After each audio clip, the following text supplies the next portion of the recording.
So when you get to this section, what you have to do to fix this problem is you have to scroll and search for your Snapchat app. So when you find your Snapchat app, what you have to do is to tap on it for some while. Don't tap on it to open it, but tap on it for some while and you're going to see this pop up. So what you have to do is to tap on this over here, to just tap on it. And when you tap on it, you're going to be in the app info. So when you get to the app info, tap on the storage and cache, then you tap on the clear cache. Go back, then you tap on. So tap on the first stop, then you tap on OK. Now tap on mobile data and Wi-Fi and make sure the background data is still good on like this. Go back and tap on notifications and make sure the show notification is still good on like this. So as you can see, everything is on. Then you go back.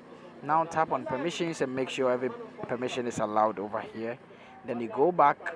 Then when you go back, you have to scroll down and you are going to see advanced over here. Just tap on the advanced and scroll again and you're going to see app details. So tap on the app details and it's going to send you to Google Play Store where you can find this Snapchat app. So what you have to do is to tap on this update button over here that is appearing on your phone screen.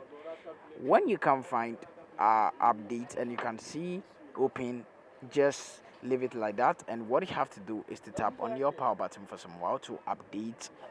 Tap on your power button for some while to restart or reboot your device.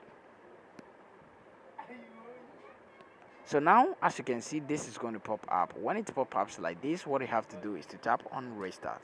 Then after tapping on restart, what you have to do is to tap on OK to restart your device.